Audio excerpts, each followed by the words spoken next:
Na tela. Isso aí, certo? Ok? Ok. Ok, beleza. Então vamos lá então. Bom, pessoal, a aula de hoje ela é bem tranquila, né? Acaba repete um pouco da aula passada de tudo que a gente já viu, né? Então na aula de hoje eu vou dar uma explicação do assunto e vou focar na resolução dos exercícios lá da nossa unidade, beleza? Por quê? Porque pela apostila, né? Como é o primeiro contato de vocês, o contato inicial, acaba que são muitas siglas, o cálculo acaba parecendo complicado, entendeu? Né? Devido ao método algébrico que ele é exposto, né? O jeito que ele é exposto a vocês. Então eu vou tentar resolver de um jeito mais prático aqui, para vocês entenderem o processo. E aí, conforme vocês forem entendendo o processo, acredito que o resto vai entrando naturalmente. Vocês vão aprendendo naturalmente.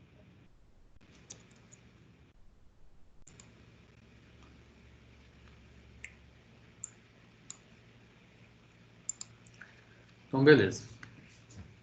A aula de hoje, então, vai ser a sessão 3.2, tá? Então, nessa sessão a gente vai abordar a questão de direção, ângulo, distância, enfim.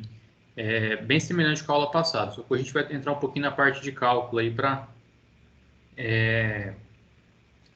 a gente entender algumas contas que terão que ser feitas aí nas aulas práticas e mais para frente.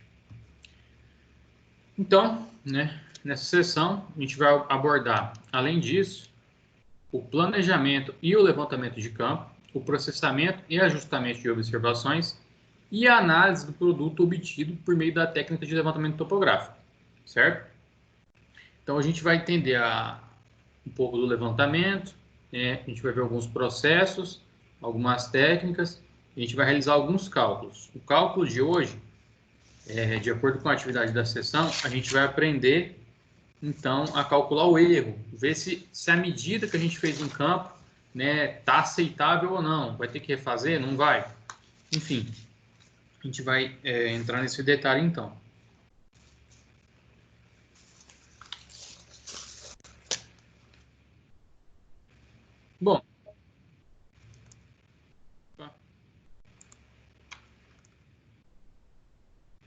Bom, nosso planejamento de campo, então, na verdade, o reconhecimento do campo ele é uma etapa que é primordial, né, no levantamento topográfico planimétrico. Por quê? Porque entendendo aonde a gente vai trabalhar, como a gente vai trabalhar, a gente consegue definir vários processos, né, que lá em campo, na hora de realizar a medição, irá nos permitir, além de ser mais precisos, mais práticos, né? E sendo mais prático, consequentemente, vai evitar mais erros. Então, o planejamento de campo consiste na definição do método correto para o tipo de levantamento a ser executado, ou seja, o tipo de levantamento vai depender do que eu vou querer de resultado. Quero calcular uma área? Bom, eu tenho que calcular os azimuts, fechar a poligonal, para levar esses dados lá para o laboratório, para o seu escritório, e trabalhar em cima deles, para chegar ao resultado esperado. Assim como os equipamentos a serem utilizados, teodolite, estação total, o receptor GNSS, e todas as etapas sendo bem planejadas, tendo seus procedimentos bem esclarecidos. Então, previamente, digamos, uma situação de um levantamento, vamos dizer a situação de um levantamento que vocês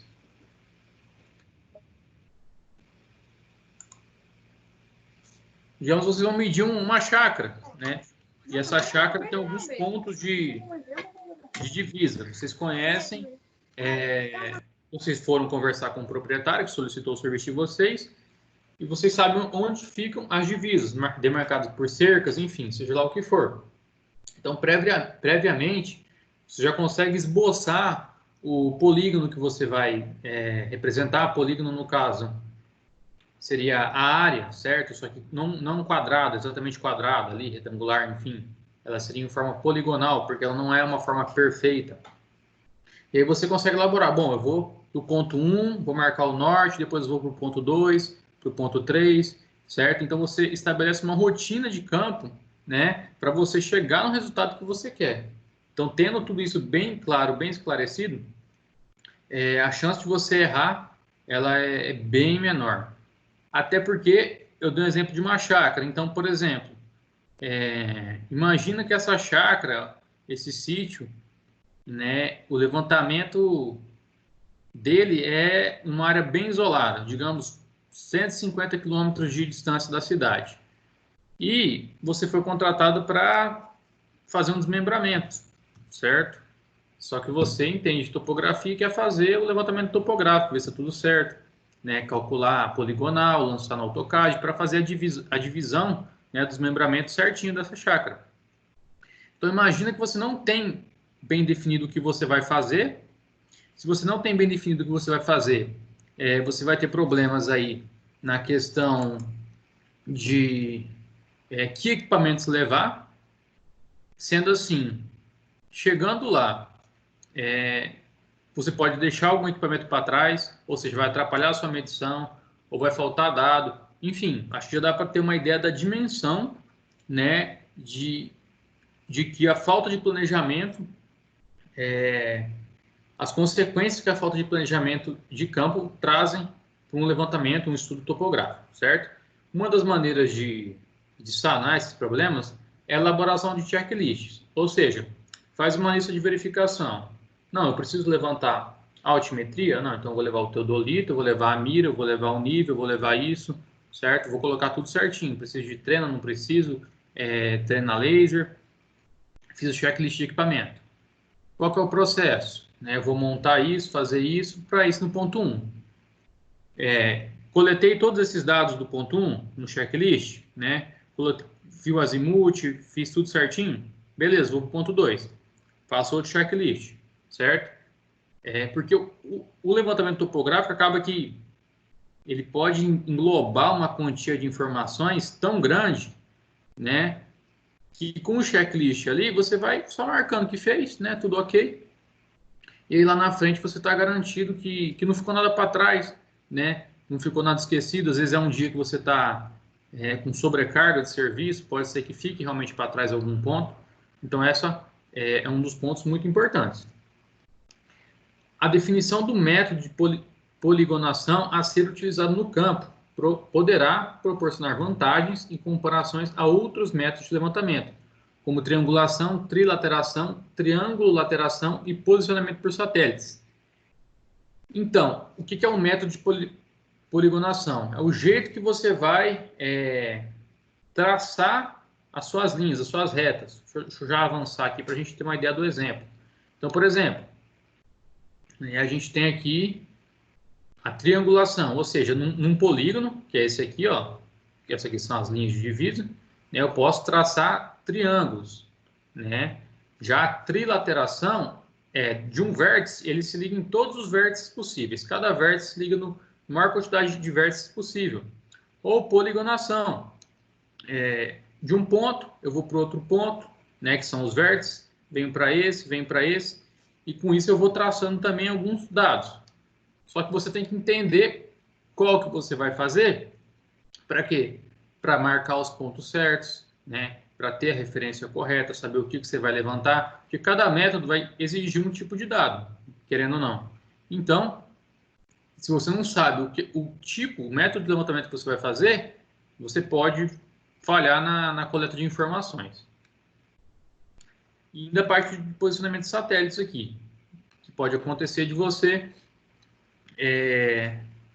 utilizando aí os mapas, o GIS, que é a tecnologia de geoprocessamento, você já pode também ter ali um pré-trabalho, né, no laboratório, você já consegue ter uma prévia boa. Então, você já consegue saber os passos que você vai ter que tomar ali em campo, você consegue marcar alguns pontos, enfim, com bastante precisão, inclusive.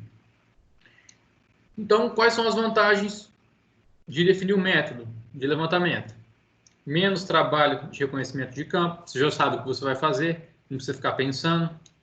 Menos dependência das condições do terreno, tudo está planejado. Se tiver algum fator limitante, você já vai ter pensado.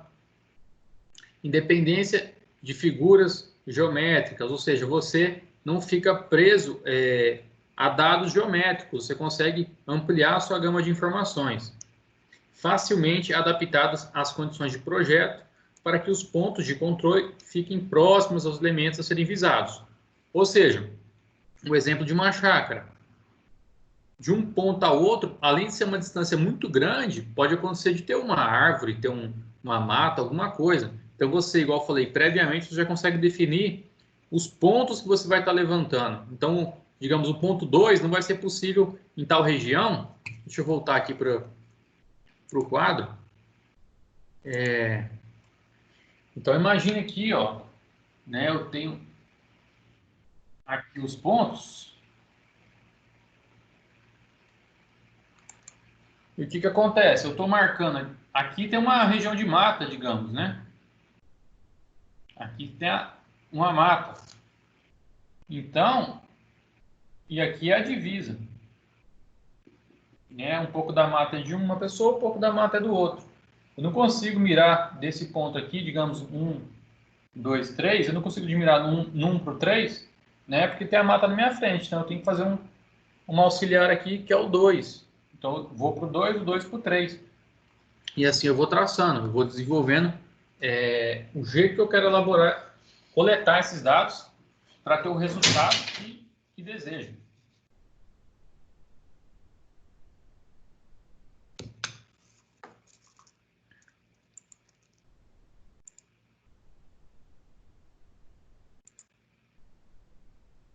Então, mais uma vez, para quem não chegou agora, então a gente tem a triangulação, né? Imagina uma área, eu faço a triangulação, depois eu calculo as áreas desses triângulos e chego ao resultado de área, por exemplo.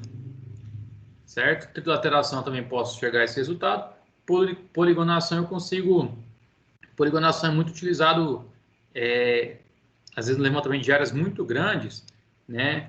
Até eu chegar a fechar o polígono, né, eu tenho que fazer muita poligonação, digamos, individuais, em pontos menores. Eu vou de um trecho, né, a outro, até chegar na área total. Então, pode estar englobada dentro disso, né? Sendo que é muito utilizado também em estradas. Então, eu marco um ponto, vejo se a estrada está indo naquela direção. Porque imagine a seguinte situação.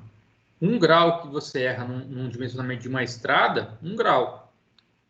Assim, não, é pouco, é pouco. Mas numa reta, numa distância, digamos, lá no final de tudo, né, pode significar muito essa diferença de graus na origem, né, um erro, né, de orientação, de direção da sua estrada. Pessoal, aqui a gente tem o procedimento, eu não coloquei aqui nos slides porque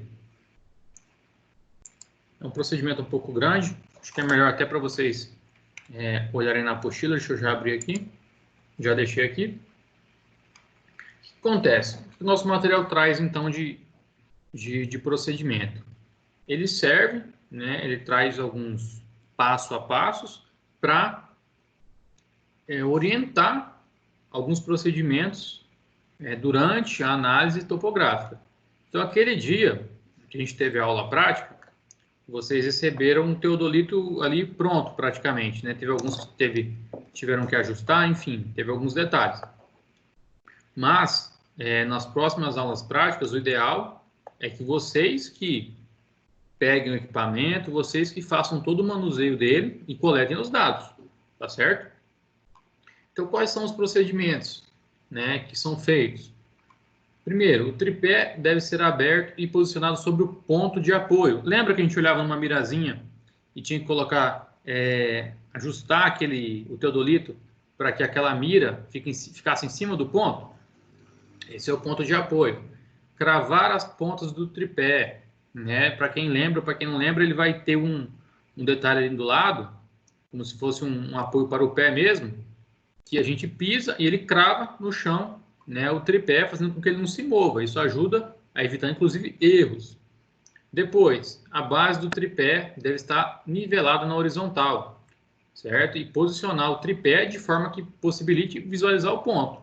Então, também, se não der, a gente teve um pouco da dificuldade lá do tripé, porque tinha alguns pilares, né? Então, de um ponto para o outro, acabou que até um ponto para o outro, a gente acabou, quem lembra, a gente acabou tendo até um probleminha, porque durante a coleta de dados de um grupo, acabava que ficava na frente do outro teodolito, certo? Então, a melhor coisa é posicionar de um ponto que possibilite visualizar, né? No caso ali, não que não era possível visualizar, mas a gente teve essa questão da aglomeração na frente do ponto. Depois, o teodolito deve ser retirado com cuidado do estojo, né? Depois, fechar o estojo durante o levantamento, pode ser que chova, daí se chover vai chover dentro do estojo. Fixar o equipamento sobre o tripé. Depois, centrar o equipamento sobre o ponto por meio do fio de prumo. Lembra do fio de prumo que a gente marcava e ele ficava com a pontinha bem no centro do ponto, né? O fio de prumo óptico ou a laser.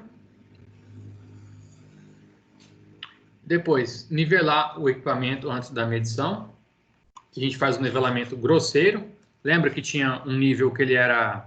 Tinha um nível, que eu expliquei para vocês, nivelem primeiro nesse, e depois a gente nivela no outro nível, né? Que era no nível tubular. Ou seja, o primeiro é um levantamento grosseiro. A gente nivela só para deixar ele ali o mais plano possível. E depois a gente faz para as 3 faces os níveis tubulares, né? Para quê? Para que o nivelamento seja fino. Até que, não sei se tem alguém aqui do grupo, eu lembro que a gente teve até um grupo que não estava querendo, não estava conseguindo chegar ao nivelamento nesses níveis tubulares. Por quê? Porque como eles são de precisão, qualquer ajuste que você faz acaba que ele leva até um tempo a mais para chegar e movimentar a bolha dentro desse nível, né? Porque ele não tem tanta... Ele não é tão ágil assim quanto o outro, né? Então, a gente move, né, o nosso teodolito e aí ele leva um tempinho até chegar no nível, né? Ele tem que ter um pouco mais de paciência. Então, aqui, ó, após a bolha calada, deve girar o equipamento a 90 graus, né? Ou seja, a gente vai fazendo esse giro do teodolito a fim de que ele chegue a precisão em todos os sentidos. Conferir a centragem, termo técnico do equipamento, sobre o ponto. Verificar, né, lá na nossa luneta de verificação ali do ponto, né? E se não tiver, tem que nivelar o equipamento. Lá na nossa aula prática, a gente teve a vantagem de que o nosso ponto, digamos, era móvel, não era um ponto fixo. Então, a gente estava olhando no equipamento e levando o ponto até o equipamento. Mas, na prática, o equipamento que tem que se ajustar ao ponto. Então, para vocês terem ideia, às vezes, da dificuldade e por que né, podem acontecer erros aí no levantamento. Né? Por isso que quando às vezes não, muitas vezes, vocês conhecem histórias de tal pessoa comprou um lote e construiu com 20 centímetros a menos num canto. Tal pessoa construiu tantos em cima do terreno do outro. E assim vai. Às vezes por falta, né? Às vezes o levantamento topográfico ali aconteceu algum erro, né? Não é algo tão simples, certo? Você tem que ficar realmente medir ponto a ponto. Medir a altura do equipamento. Lembra? A gente mediu a altura do equipamento. Aqui a gente já tem alguns processos que a gente não fez, né? Que é visar o ponto de ré, né? Zerando o ângulo horizontal, que era o H, realizar a medida das distâncias dos ângulos horizontal e vertical e anotar na planilha, certo? Para posicionar esse ponto. Geralmente, depois a gente rotaciona ele para frente, que seria o vante. Ou seja, toda a marcação do teodolito que for para trás se chama ré. Se eu for fazer uma visada é o quê? É a orientação, a marcação que eu vou, a direção da marcação que eu vou fazer. Esse é o vante, certo? Então eu vou verificando, né, esses ângulos. Um detalhe que não vai estar aqui, aqui vai estar mais ou menos para me mostrar para vocês. Ou seja, a gente faz essas anotações e após finalizar o primeiro ponto, a gente tem que ir lá no segundo ponto. Ou seja, a minha régua, vou mostrar aqui no próximo detalhe, tem um desenho, né? Mas se a minha régua estava num ponto X, né? A minha estaca ou a minha régua estava marcando, aquele lá é o meu ponto 2. Para mim, para o ponto 3, eu tenho que levar o teodolito exatamente no ponto que eu estava marcando, para fazer o próximo ponto, certo? E assim vai fazendo o levantamento. Então, aqui a gente tem como exemplo, ó, como que começa o levantamento aqui dessa poligonal. Primeiro de tudo, primeiro, a gente pega uma bússola, pegou a bússola, faz orientação para o norte. Todo mundo lembra que o norte, a diferença aí do norte com o eixo, né, sempre a partir do norte, se chama azimute. Então, a gente marca, a gente orienta o teodolito para o norte, né, aqui no ponto da origem, e depois vira. Deixa eu ver se eu consigo uma canetinha, não sei se dá. Acho que aqui não vai dar. Se alguém souber aí. Uma caneta que eu vou marcando aqui.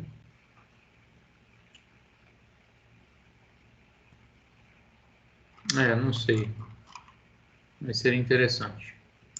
Enfim. Deixa eu ver se eu faço com marcar texto aqui.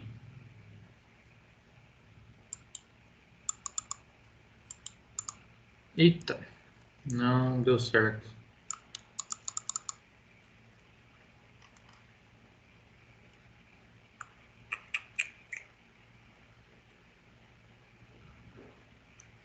Beleza. Mas assim, seria então, acompanhe pelo meu mouse aqui. Eu colocaria a mira em direção ao norte, zeraria o meu equipamento, depois eu mediria, giraria o teodolito, né? No caso, para o meu lado direito, né? Imagina aqui eu olhando para esse lado, até que ele encontre certinho a o meu outro ponto, né? Que vai estar um colega lá segurando, ou não, né? Mas o ideal é que seja feito em dois esse tipo de levantamento para que um fique lá dando apoio. Então eu virei, eu marquei o azimute, certo? Marquei, né, via altimetria, via distância, marquei todos os dados. Beleza, esse aqui é o meu ponto de partida, a origem, ponto de partida, meu APP. Então depois eu vou para o meu ponto 1, é meu ponto 0 esse aqui. Meu ponto 0 ponto de partida, né? Tem uma distância 1 até o outro ponto 1. Agora do ponto 1, eu não miro mais do azimute, sendo que a gente pode também realizar isso, tá? Mas eu vou então mirar para minha ré, que é meu ponto passado, mirei lá nele, e vou mirar lá no meu P2, né? Girei, fiz esse alfa 1. Marquei o ângulo, beleza. Vou lá para o ponto 2. Mirei na minha ré, que era o meu ponto 1, e vou para avante, que é o ponto 3. Medi esse ângulo.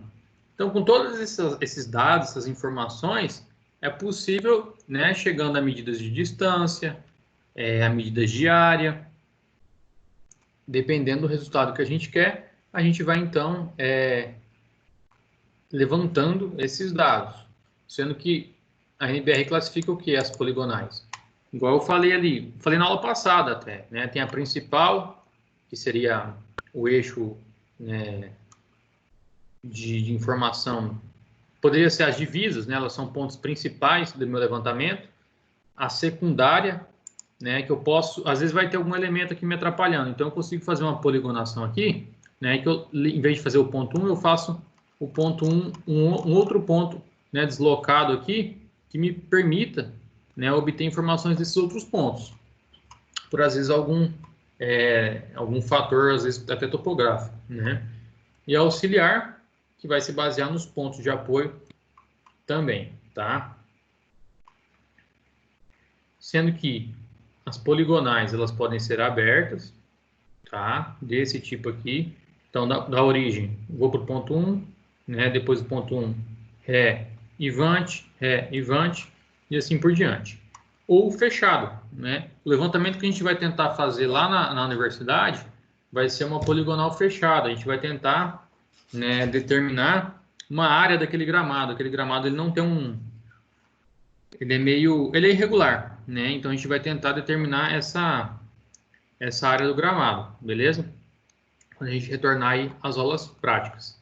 E a enquadrada. A enquadrada, sempre o ponto de referência da frente, os dois, vão ter como referência os pontos anteriores, né? Então, antes de eu fazer esse levantamento, eu sempre puxo referência desses dois. Isso permite que eu forme, né, uma triangulação, uma poligonação, que eu consiga verificar se o ponto da frente está certo, né? Foi feito correto, reduzindo assim o nosso erro.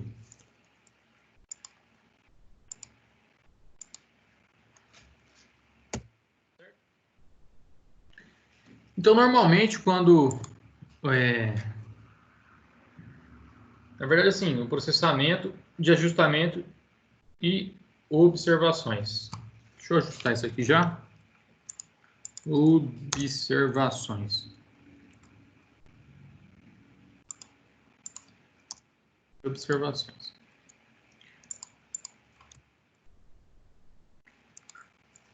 O que acontece? Nós temos vários tipos de equipamento, né, topográfico.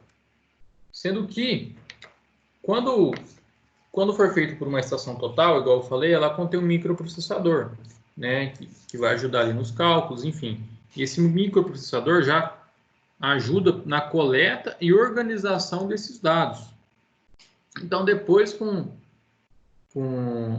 os dados levantados por uma estação total, que é um equipamento mais tecnológico, a gente já leva dentro dos próprios softwares específicos, né, para poder trabalhar. A gente tem, né, o Topograph, né, Data Geosis, entre outros, né? Tem uns até brasileiros aí que nos auxiliam na produção de desenhos, enfim, e trabalhar com a questão da estação total, certo? E depois, né, o que seria o processamento e ajustamento, né, de observações? Elas consistem em compensar os erros angulares e lineares dos dados coletados em campo. Os cálculos podem ser realizados no software, no caso o Excel, casos estejam anotados em uma planilha de forma manual. Então, por isso que a gente tem que ter o planejamento, né? Porque essa planilha eu já tenho que levar ela pronta para o trabalho de campo. Com ela, em mãos, eu passo para o software, isso vai facilitar o cálculo dos erros, enfim. Não vai precisar você ficar numa calculadora lá calculando ponto a ponto, né? Você insere a formulação e passa para o próximo ponto. Então, o Excel é um software muito útil, né? Um software que seria além dos específicos mesmo de topografia, tá? O cálculo, né, de uma poligonal, nesse caso, significa, na verdade, aplicar um método, né, que a gente consegue ver essa variação de coordenadas e chegar a resultados, né, a partir de todos esses ângulos e triangulações, certo? Além disso, o que acontece, igual eu falei, tem a questão dos erros, que essa será a nossa atividade de hoje, né? Então, às vezes, né, o que acontece? Um valor que eu consigo calcular pode dar diferente de um valor que eu consegui medir, certo? Dessa forma, isso apresenta um erro, sendo que se esse erro for menor do que a gente consegue prever, né, tudo certo. Agora, se ele for um erro muito grande, aí o certo é refazer o levantamento topográfico, né, até que esse erro seja menor do que o permitido, certo? Vamos realizar então agora nossas atividades. Deixa eu só mostrar aqui, está aparecendo minha câmera aí? Ok? Certo, Ok. pessoal? Então, beleza. Só para vocês terem uma ideia da questão do erro. Vou dar um exemplo básico aqui no triângulo retângulo de novo, né? Professor, Certo, pode falar. como que faz para inverter a tela aqui, que eu estou no slide ainda? Como que o quê? Como que faz para mim abrir a sua tela em vez do slide? Tá com o slide aberto. Aperta Alt Tab para a gente ver. Não, eu tô no celular. Tá no celular? É, a sua câmera parece pequena para mim no canto. Clica em cima da minha... Eu tô aparecendo na tela, pelo menos? Tá aparecendo. Só que Clica fica na bem minha... pequeno. Clica na minha foto, assim, tenta, tipo, apertar e segurar, ou apertar uma vez, e vê se dá para colocar em fixar. Não, não muda. Só fica, acho que é a tela do seu computador que tá aparecendo aqui. Ah, tá a tela ainda. E agora? Agora tá. Aí. Então, pessoal, tá... e agora tá aparecendo eu? Tá. Então, beleza.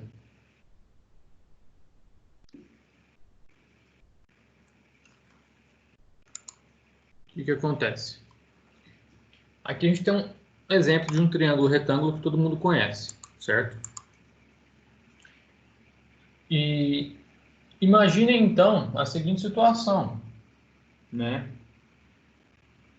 Digamos que esse triângulo retângulo esteja fora de um levantamento. Dá para ver aqui o quadro, pessoal? Tá tudo tranquilo? Tem que fazer maior, menor? Professor, tá um pouco ruim a qualidade. Aí, agora tá filé. Mas o quadro tá beleza? Tá Tá. jóia? Então, beleza. Então, imagina que essa reta aqui, né? Digamos que a área que eu estava levantando era essa, né? Digamos que essa aqui é a minha área, tá? Aqui são os meus pontos.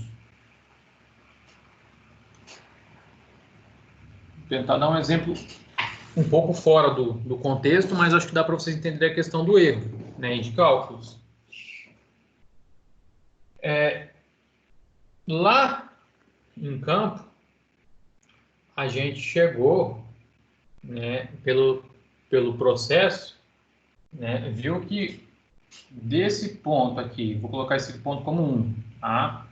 Ao ponto 2, digamos que eu fiz uma medida e deu 5,03 metros, né? Só que pelos cálculos, né, a gente viu que ele era um triângulo retângulo desse tipo, 3, 4, 5, né? Que aqui eu conseguiria com essa reta formar um triângulo retângulo, enfim.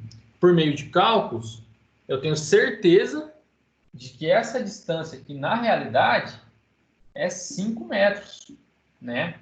Ou seja, aconteceu algum erro de medição. Até porque o equipamento, né? Esses erros são normais, tá?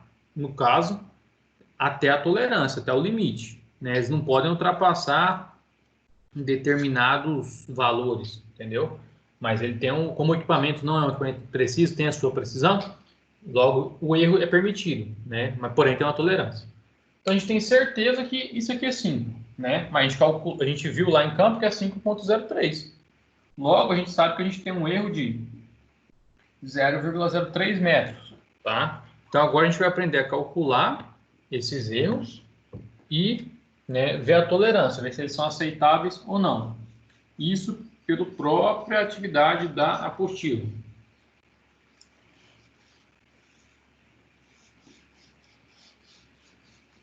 Agora, eu vou ter que ver. Todo mundo tem acesso à apostila, né? Digam para mim. Sim, tá aberto aqui. Beleza, a gente vai lá para nosso faça valer a pena, tá? A gente vai resolver essas três. A primeira eu vou colocar aqui na tela porque como ela é mais teórica, né, não vai ter problema. certo? Então, vamos lá. A gente tem aqui, então,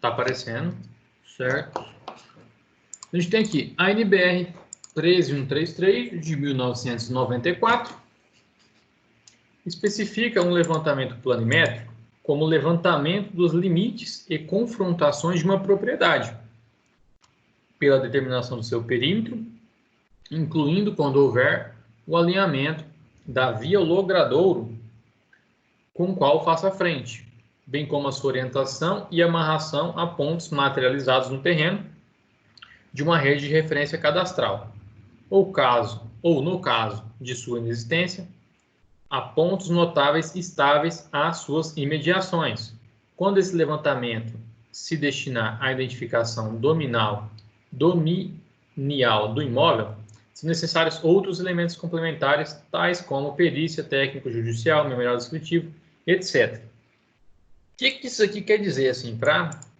facilitar, né? Ele quer dizer que um levantamento planimétrico,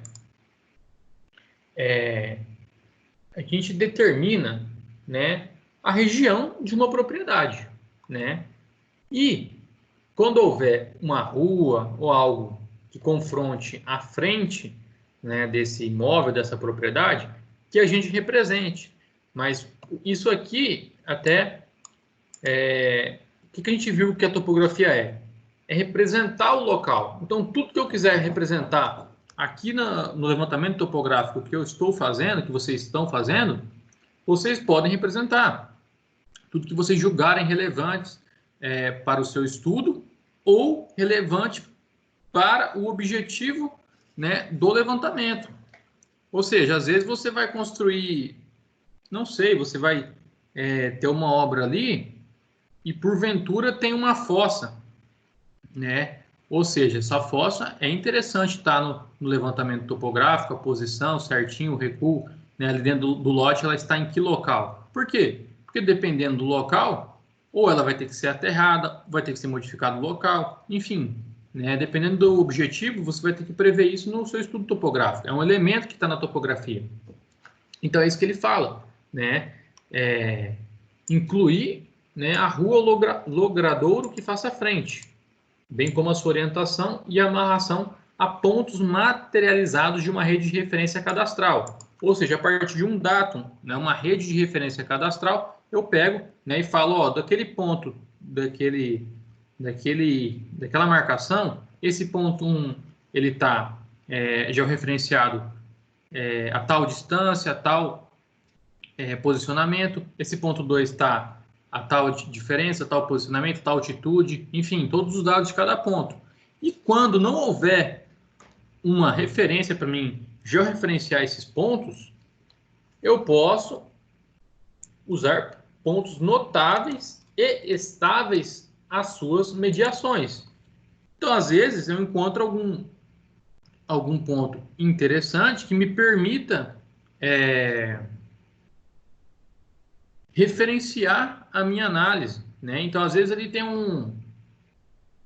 uma região que mostra algum vértice, né? Às vezes eu tenho um ponto que eu sei que nunca vai modificar, não que nunca, mas assim, que eu sempre posso ter como referência. A chance dele sair dali ela é muito baixa, entendeu?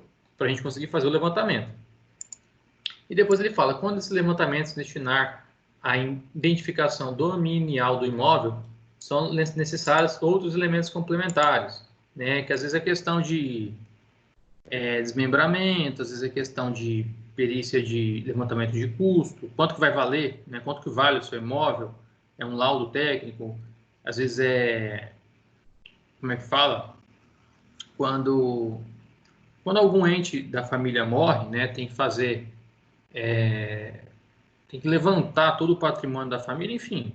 Aí você precisa complementar tudo isso com o memorial descritivo, né? Você vai colocar, se é uma propriedade que contém um barracão, você coloca lá, barracão de estrutura metálica de tantos metros por tantos metros, contém uma casa assim, assim, assim, né? E vai colocando tudo no seu estudo. Beleza? Só para não fugir muito, já fugimos, mas voltando aqui então. Para executar os levantamentos citados, deve-se fazer o uso de poligonais. Existem 3 tipos de poligonais na topografia. A gente viu hoje elas e a aula passada também vimos. No caso, quais são elas? A gente tem a aberta, fechada e enquadrada. A B, reta, retângulo e enquadrada. A C, fechada, enquadrada e reta. D, reta, fechada e enquadrada. E a E, aberta, retangular e fechada. Lembrando que esses estilos de questões são as que caem na oficial 2, que é aquela prova que vem de fora, que é a mesma de toda a instituição, tá? Que não é o professor que prepara. Então, já entendendo como funciona, vocês já devem ter feito alguma disciplina DIB, mas cai questões semelhantes a essas, beleza? Qual questão é a correta? Alguém tem alguma ideia?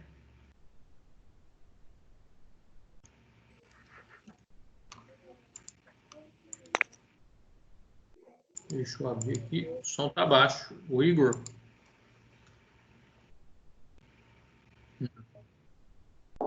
A letra E? Não.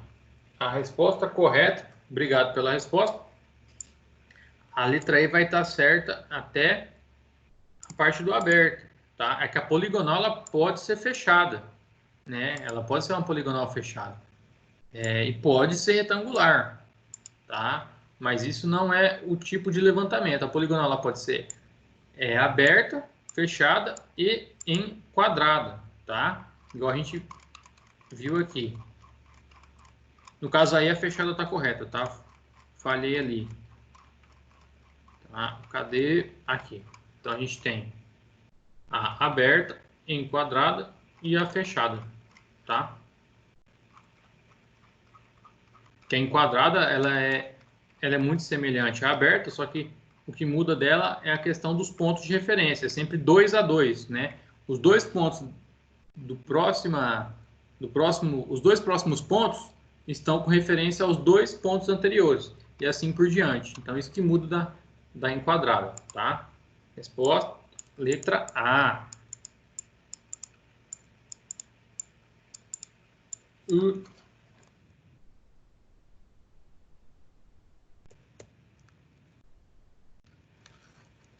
Certo. Vamos para a 2 agora. O que a 2 fala? Né? Ela fala o seguinte. Na planimetria, os erros de fechamento angular e linear são considerados as grandezas que determinarão a qualidade de sua poligonal levantada em campo, né? A poligonal aberta é a única que não se permite verificar esses erros, né? Então, por isso que a gente faz a enquadrada, porque daí com 4 pontos a gente consegue fechar uma poligonal e ir verificando se está tudo certo, beleza? Uma poligonal de 6 vértices foi levantada com uma extração total de 5 segundos de precisão nominal para a medida angular. Foram observados ângulos internos. O somatório dos ângulos horizontais internos foi de 720 graus, 1 minuto e 12 segundos. Com isso, os respectivos valores de erro angular e de tolerância angular são... Então, vamos lá. Né? O que ele fala aqui? Nos erros de fechamento angular e linear são considerados grandezas que determinarão a qualidade, né, da poligonal levantada em campo. Quando uma poligonal é fechada, a gente consegue saber a somatória dos ângulos. Vocês lembram disso lá em geometria básica? Lá no ensino médio a gente tinha, né, esses cálculos, né, com o somatório dos ângulos, dependendo do número de vértices, né, tinha que ser tanto. Né? Então, esses cálculos ainda são utilizados aqui. Logo, se eu levantei uma quantia a mais de ângulo do que a quantidade de vértices, a gente sabe, então, que houve um erro. Né? Então, a gente tem que ver esse erro e ver a tolerância desse erro. E por que isso determina a qualidade da poligonal levantada?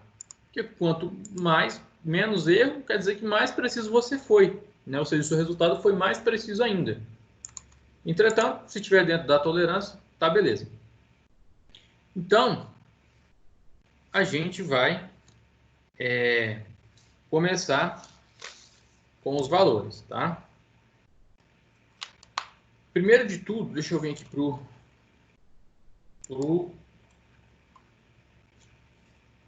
para minha... Tô aparecendo aí? A gente tem um... Sim. Aí, né? Pra mim, não. De novo, não tá aparecendo? Agora apareceu? Ou não?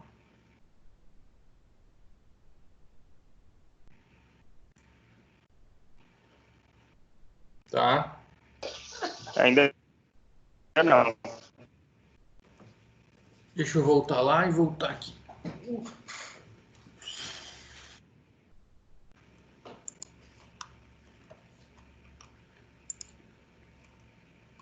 Voltando na tela e voltando aqui. Poxa, o ruim é que eu tinha que arranjar um jeito de fazer isso na tela para vocês, porque eu vou achar uma calculadorazinha para a gente fazer junto aqui na tela, mas eu vou trocando. A gente vai conversando, tá? Então a gente tem esse símbolo aqui, EA. O que é isso aqui? É o somatório dos ângulos medidos. Então a gente vai fazer o quê? O EA calculado. Calculado. O que isso significa? Significa que, igual eu falei, a gente sabe que a quantidade de ângulos internos, a somatória dos ângulos internos de um polígono é determinada pelo seu número de vértices. Então a gente vai ver quantos graus teria que ter esse vértice. Sendo que, deixa eu ler aqui no enunciado, vocês leiam juntos, né? Uma poligonal de 6 vértices, né, foi levantado. Está lá no nosso enunciado. Ou seja, foi levantado então 6 pontos. Né? Ele pode falar que foram 6 pontos. Desse modo, né, o somatório dos ângulos medidos, ele tem duas formas, que é n, que é o número de vértices ou de pontos, tá? Que pode ser mais 2 vezes 180 graus, tá? Só que nesse caso a gente não vai usar essa formulação. Por quê? Porque essa formulação é para a somatória dos ângulos externos desse polígono. Como o nosso ângulo ele vai ser interno, a gente vai fazer essa conta. A fórmula é a mesma, né? Só que a poligonal é fechada, né? Ele passou os ângulos internos. Logo, a fórmula é n menos 2 vezes 180. Então, quantos graus teriam que ter dado dentro daquela poligonal fechada? Vou fazer um desenho aqui. Então, 6 vértices. Então, era 1, 2, 3, 4, 5. 1, 2, 3, 4, 5, 6. Isso. Independente do posicionamento que eu tiver desses pontos, o ângulo interno sempre vai ser o mesmo, né? Isso, geometricamente falando, não muda. Se eu tenho uma medição, então, em campo que deu 720, algo está errado. Vamos conferir, então? Né? Quanto que teria que ter dado de ângulo total aqui dentro desse polígono? Né? A gente fez 6 pontos, ou seja, 6 vértices, 6 menos 2, vezes 180. Voltando aqui para a minha tela.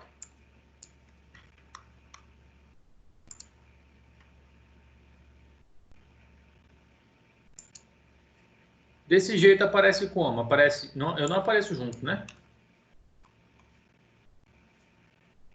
Apareço ou não? Não, só a calculadora. Não. Deixa eu ver um negócio aqui então. Espera aí que eu acho que tem uma alternativa. Deixa eu ligar minha câmera junto. Ah, não dá.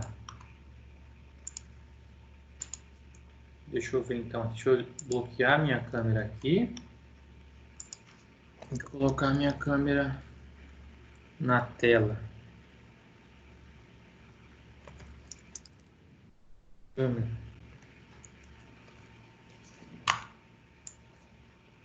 E aí a gente compartilha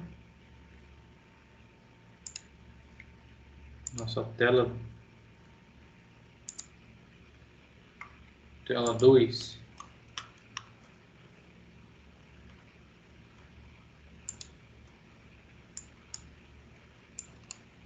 Também não está aparecendo. Estava aparecendo agora, não está mais.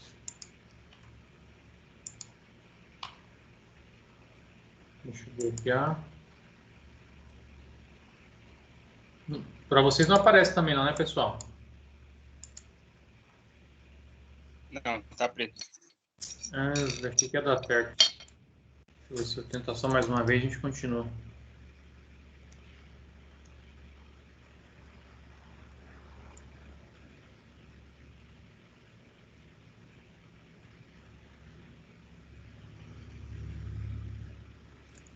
Acho que não vai dar certo. Enfim, então nosso calculador aqui. A gente tem que fazer então o procedimento de 6 menos 2 vezes 180. Então vai ser 6 menos 2, vou dar um igual, 4 vezes 180 graus. Logo, voltando aqui,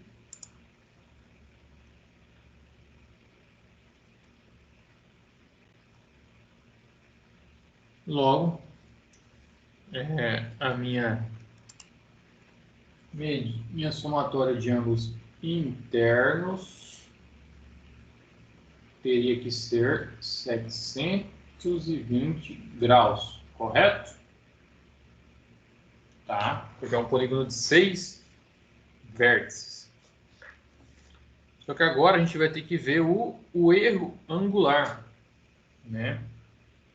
Então, o nosso erro angular. Professor, não tá aparecendo a imagem. Vixe, travou. Pode repetir, por favor? Não tá aparecendo a imagem, senhor. Deixa eu ver.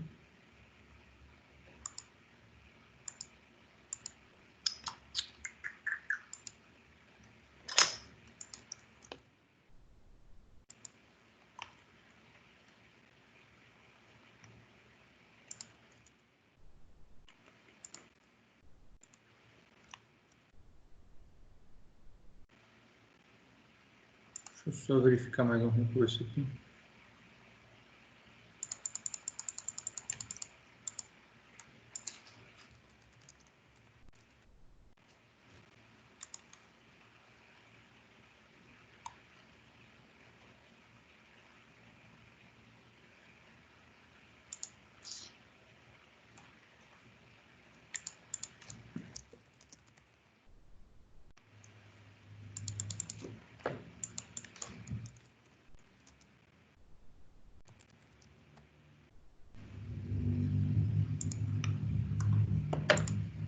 Só um minuto, pessoal. Deixa eu verificar aqui, porque talvez se der certo rapidamente.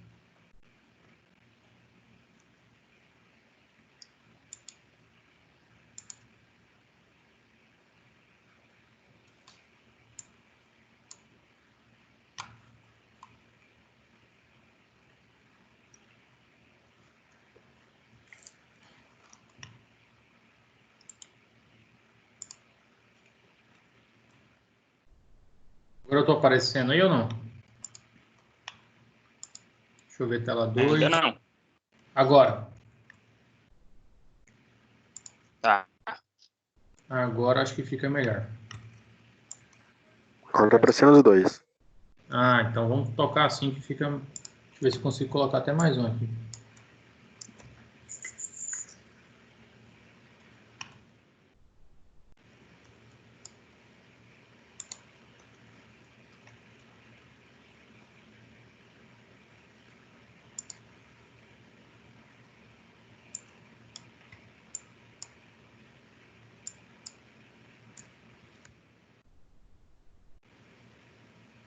Aí, vamos desse jeito. Acho que fica bom. Então, beleza. Assim então vai funcionar legal. O nosso erro angular, então, pessoal, o que ele vai ser? Ele vai ser o que foi calculado lá em campo menos o que devia ser. Concorda? Deixa eu fazer em azul. Meu preto está meio fraco. Quanto foi calculado lá em campo? A gente pode ver aqui que foi. Somatória dos erros angulares foi 720, né? Ou seja, 720 graus, 1 minuto e 12 segundos. Isso tem que ser menos quantos? Menos o que deveria ser. Vai dar o nosso erro. Igual deu o exemplo da distância lá. Menos 720 graus. Né? Dessa forma. Qual foi o nosso erro? Como é que a gente faz esse cálculo nessa calculadora? Por isso que eu baixei ela aqui para auxiliar vocês nisso. Então tem que ser 720. Peguem a de vocês aí. Todo mundo está com ela em mãos? Vocês vão ter esse símbolozinho aqui, ó. Tá? Esse é uma bolinha, aí é uma vírgula e depois é duas aspas. Por quê? É graus com uma aspa minutos, com duas aspas segundos. Então, 720 graus. Só que na interface da calculadora vai aparecer tudo em bolinha, tá? Mas o importante é a ordem. 720 graus, 0,1 minutos e 12 segundos. Menos 720 graus. 0 graus, 1 minuto e 12 segundos. Então, isso daqui vai ser igual a 0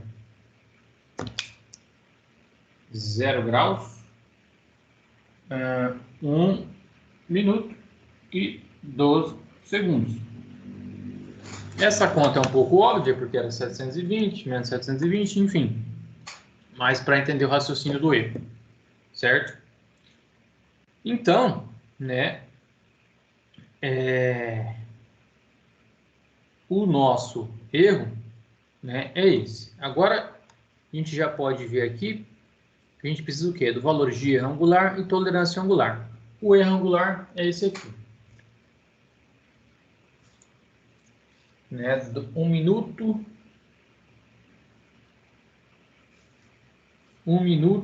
12 segundos.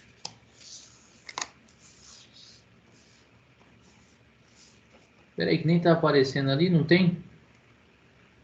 Mas vamos lá. Ah, não, na verdade não é a tolerância, né? Ele quer saber os respectivos erros de tolerância angular são. O primeiro, entendi. Vamos lá. Então esse é o nosso erro angular. 1 grau, 0 graus, 1 minuto e 12 segundos. Agora a gente vai calcular a nossa tolerância. Será que esse erro tá beleza? Vou ter que ir lá refazer o meu levantamento ou não?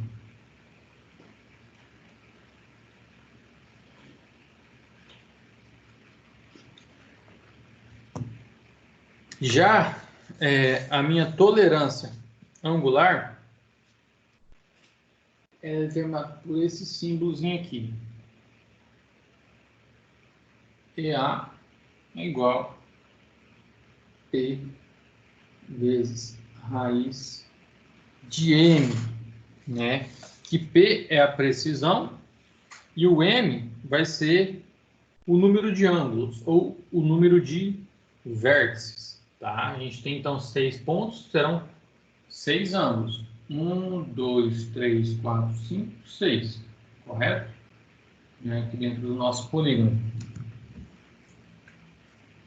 Dessa forma, a gente vai calcular a tolerância, né? Quanto que a gente pode tolerar aí nesses dados. Qual que é a precisão aqui? A gente viu aqui que a precisão da estação total, né, é de 5 segundos, né? Ou seja, o P é 5 segundos. Tolerância angular é igual a 5 segundos vezes raiz de 6. Logo, aqui na calculadora vai ficar como? Vai ficar 0, não. Na verdade, 0 graus, 0 minutos e 5 segundos. Deixa eu colocar 0,5 para garantir, 0,5 segundos, vezes a nossa raiz de 6. Correto. Então, a nossa tolerância, tá, é de 0 graus, 0 minutos e 12,25 segundos.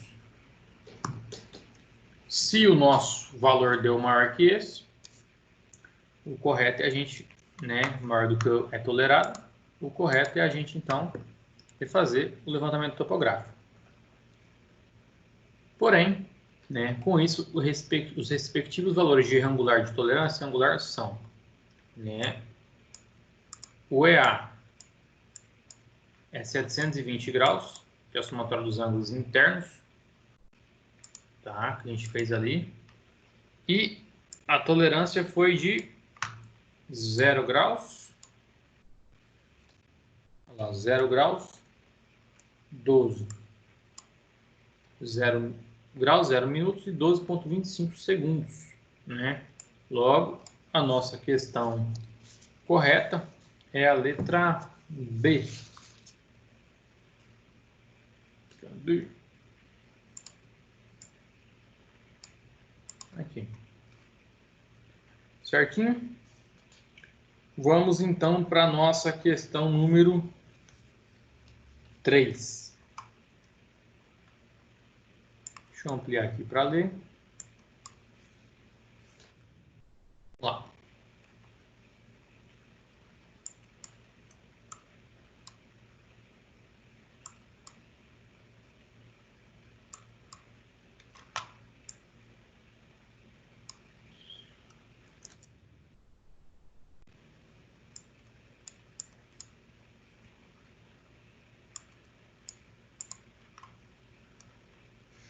A projeção das distâncias em levantamentos planimétricos depende diretamente do comprimento do segmento de reta entre dois pontos, assim também conhecido como azimuth entre esses dois pontos. A distância é medida em campo e o azimuth calculado a partir das correções dos ângulos horizontais horários. Durante o levantamento de campo foi executada uma poligonal fechada a partir de dois vértices conhecidos. Ao realizar o processamento dos dados levantados, foi verificado que as coordenadas medidas para o ponto de partida da poligonal estavam diferentes do valor real, como é demonstrado abaixo. Então, as coordenadas iniciais deveriam ser 1.000 metros, 5.000 metros, e as calculadas foram 1.013 e depois 4.999,991 metros. Para este trabalho, é adotada uma tolerância linear, ou seja, em distância, de 1 para 20.000. A somatória das distâncias entre os pontos da poligonal foi de 1.205,347 metros. Calcule os valores de erro linear. Lá foi o erro angular, agora é o erro linear, beleza? Cometido e se o erro é aceitável com relação à tolerância permitida, né? Então vamos lá. Deixa eu apagar aqui o 4.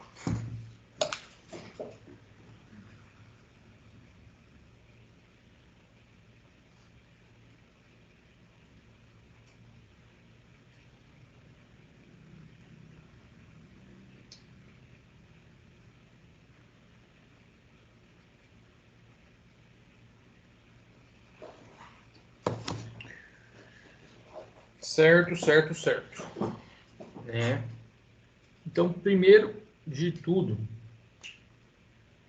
a gente pode calcular os erros, né? Como é que a gente calcula esses erros? A gente tem coordenadas em x e em y, né? Que são as iniciais, que são as averiguadas e são as calculadas. Como é que a gente calcula esse erro?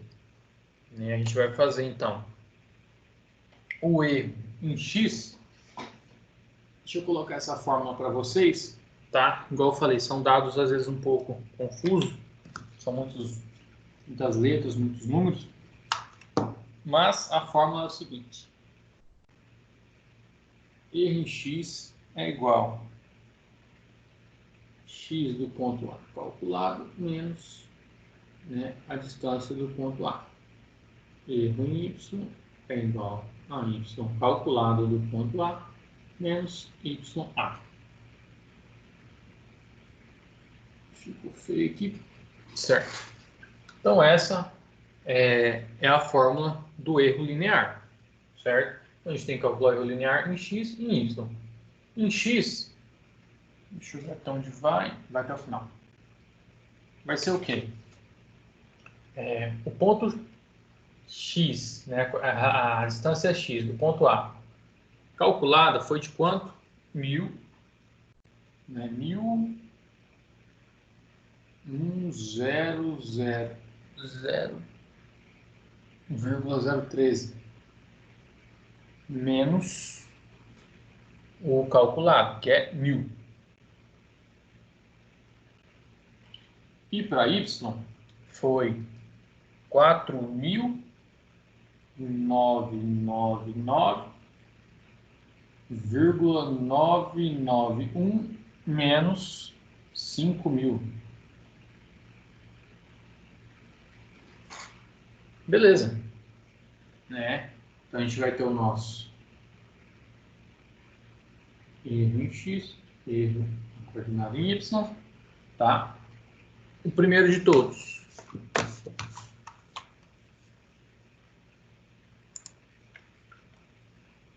Zerou?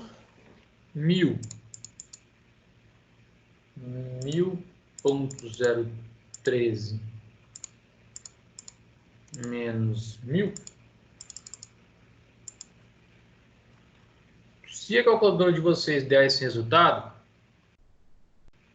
vai ter, acho que essa daqui é um pouco diferente, tá? Mas vai ser por aqui, acho que vai ter NPC, A/BC, alguma coisa assim, que vai mudar o jeito de ver aqui, tá? No caso, essa daqui vai ser aqui, olha lá. 0.013.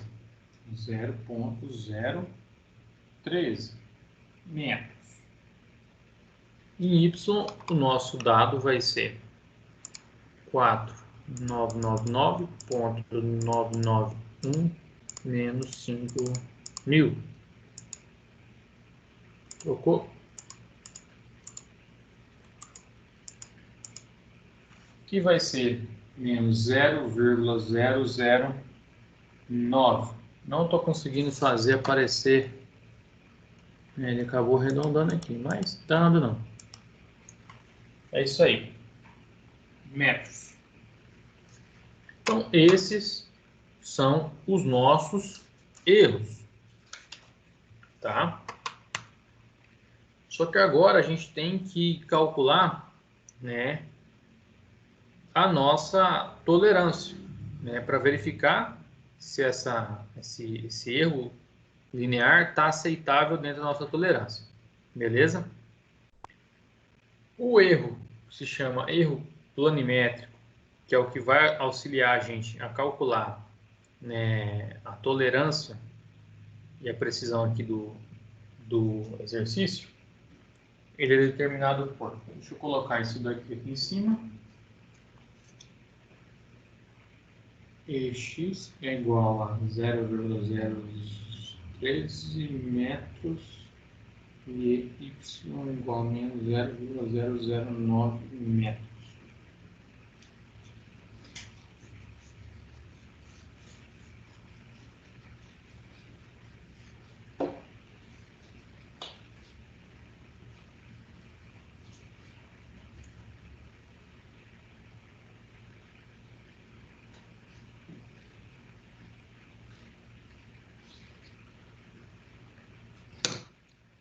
Aqui,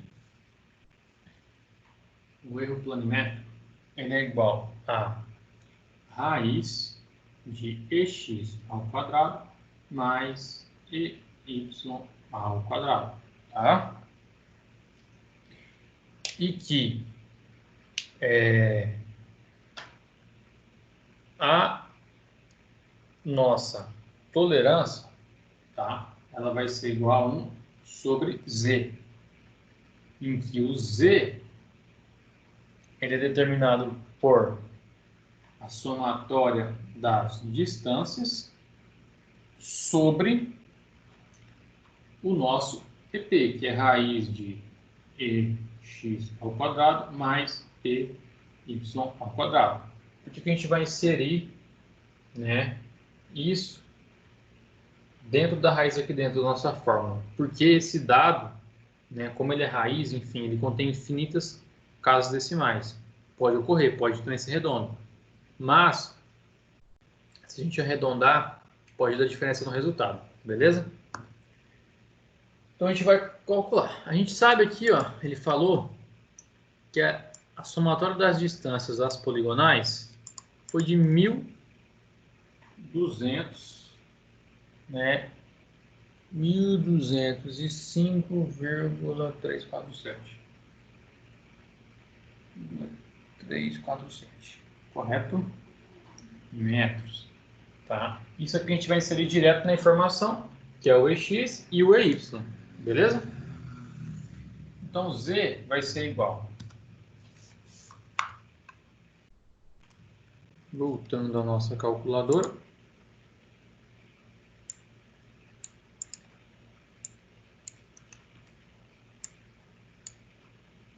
Nossa calculadora, deixa eu...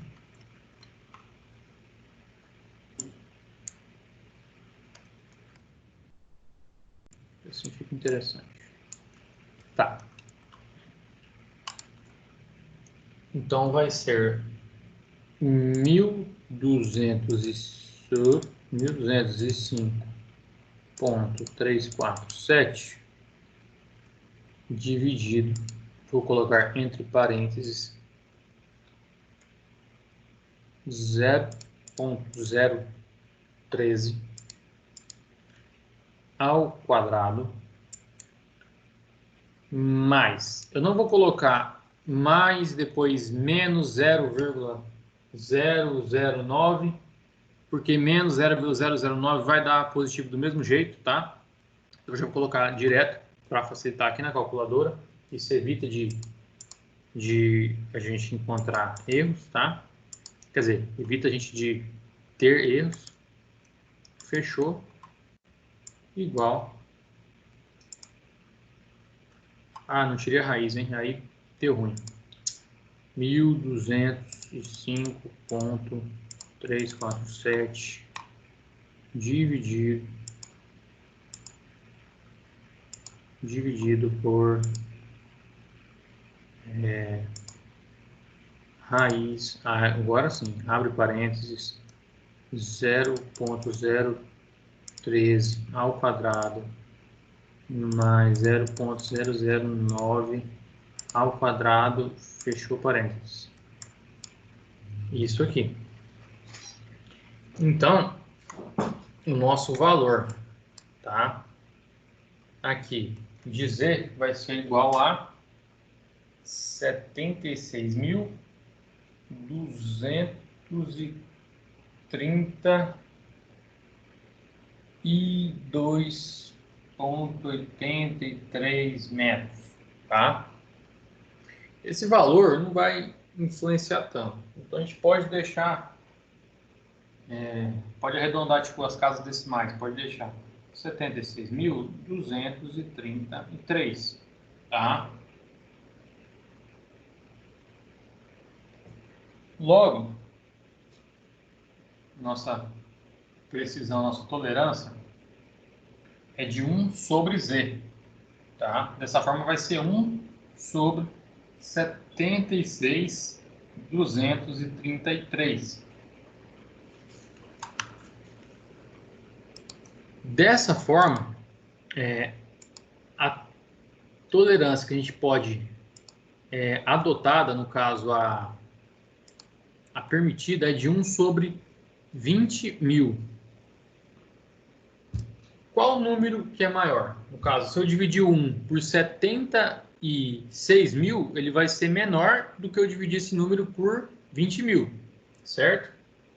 Então, desse modo, né, 1 sobre 76.233 é menor do que 1 sobre 20 mil, correto?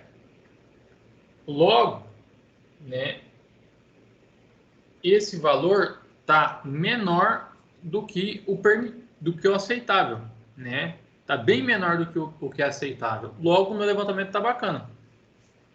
Sendo assim, a nossa resposta é: erro em X deu 0,13. No caso, já foi letra A, né? Não precisava nem ter. X menos 0,09, pressão linear 1 para 76.233, e o erro é aceitável, está dentro da tolerância, do permitido. Letra A. Certo, pessoal? Agora são 20h20, né? Eu acho que deu para a gente discorrer um pouco para entender pelo menos a questão do erro, como é que funciona, né? Que seria uma diferença do que foi levantado e o que a gente consegue saber simplesmente por cálculos. Mas deixa eu voltar aqui no. Mas eu acredito que seja isso, né? A gente encerra por aqui.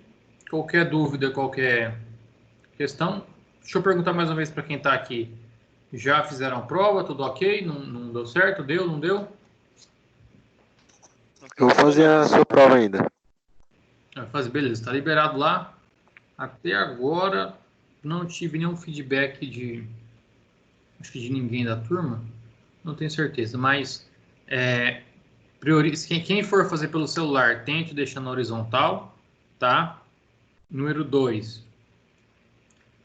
Ocorreu de algumas questões, digamos, vazias, terem ido juntas. Se for o caso, é só tocar em frente, tá? Pode ignorar, se não tiver anunciado nenhum nada, beleza?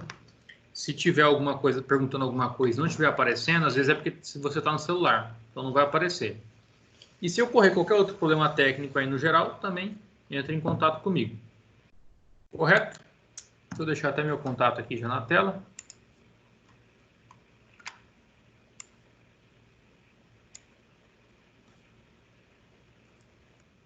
Beleza? Tá aqui. Quem precisar pode mandar um e-mail ou lá no Telegram. Certo?